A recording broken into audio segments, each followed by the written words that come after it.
बेबस भय धाये नंद नंदन, बेबस भय। गाओ, ताली मत बजाओ पर पीछे गाओ। बेबस भय धाये नंद नंदन, बेबस भय। कैसे? सखी को रूप धराए, सखी को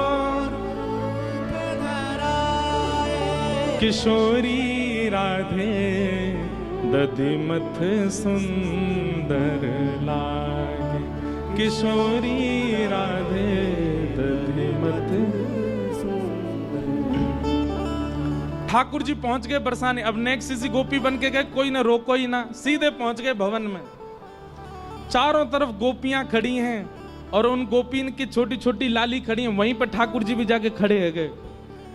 गोपीन को लगी कोई बरसाने की गोपी की छोरी होगी छोटी।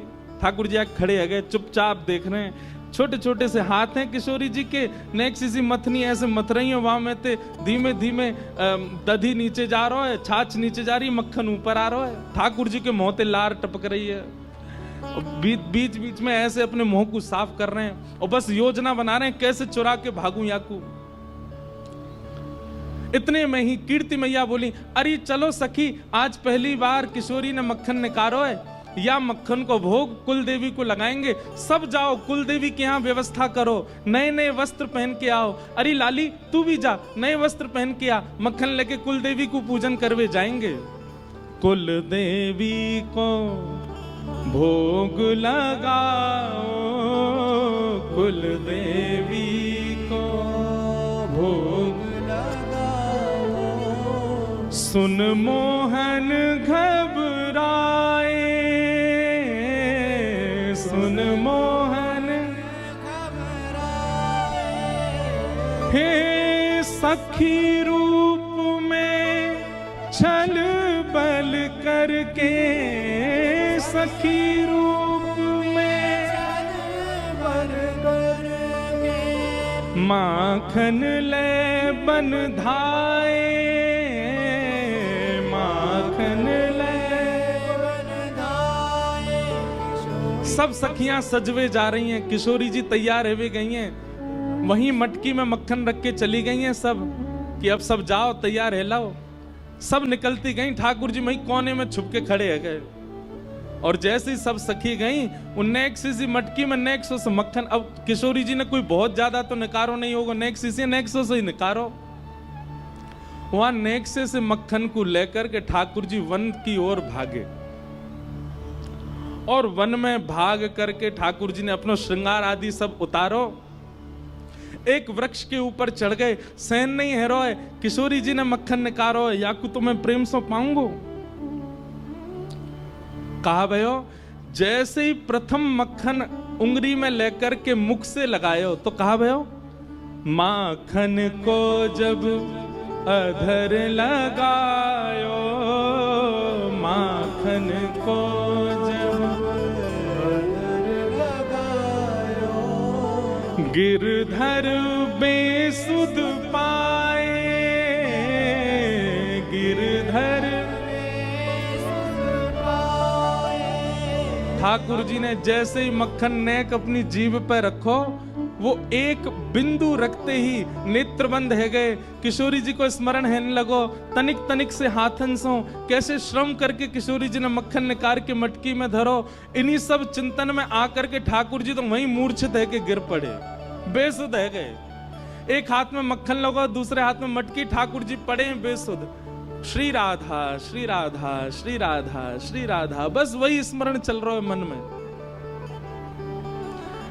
यहां सब सखी आई और जैसे ही आकर के देखो महाराज मक्खन तो गायब है गयो, मटकी कोई लेके भाज गयो। पूरे बरसाने में हल्ला है गो, अरे मक्खन चोरी है गो, मक्खन चोरी है गो, मक्खन चोरी है गो। किशोरी जी बोली, मक्खन लेके कौन चलोगो? किशोरी जी के तो नेक नेक अश्रुबिंद आ गए, पहली बार मक्खन निकालो वो कोई लेके भाज गो।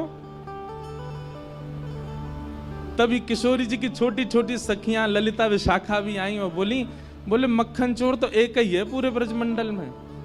हमें ऐसा लगा वहां कुछ सुगंधी आ गई होगी श्यामाजू, और वो ही आकर के लेके गए। पर वो कैसे आ सके यहाँ पे?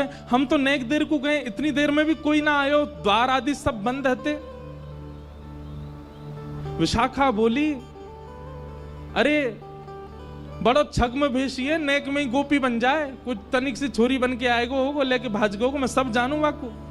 श्यामाजू आप तो चलो, नंदगाम के मार्ग पर चलें, वन में ढूंढेंगे मिल जाएगो। और किशोरी जी सब सखीन के संग गईं, और तभी कहा देखो एक कदम वृक्ष के नीचे ठाकुर जी ने सखी को रूप धारण कर रखो है, केश खोल रखे हैं, चुनरी पड़ी है, बेसुध अवस्था में पड़े हैं।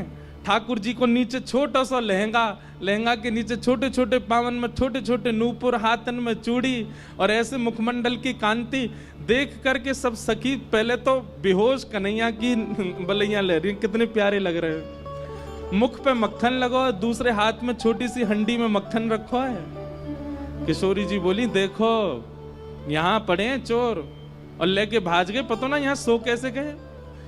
किशोरी जी ने जाकर के ठाकुर जी के मस्तक पर जैसे ही भुजा रखी, ठाकुर जी होश में आए।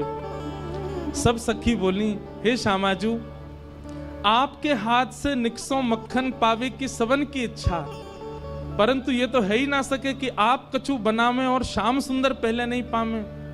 अब श्याम सुंदर ने अधर पर धारण कर ही लियो है, हम सब सखीन की बड़ी अभिलाषा है कि आपको प्रसाद हमें मिले, तो आप कृपा करो, यही मक्खन जो श्याम सुंदर के अधर पर लगो है, आप अपनी भुजा से लेकर के हम सब सखीन को बांट दो।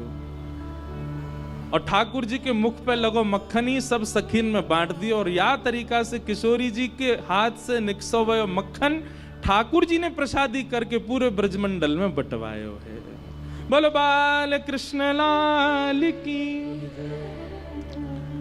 किशोरी राधे दधिमथ सुंदर लाल, किशोरी राधे दधिमथ सुंदर।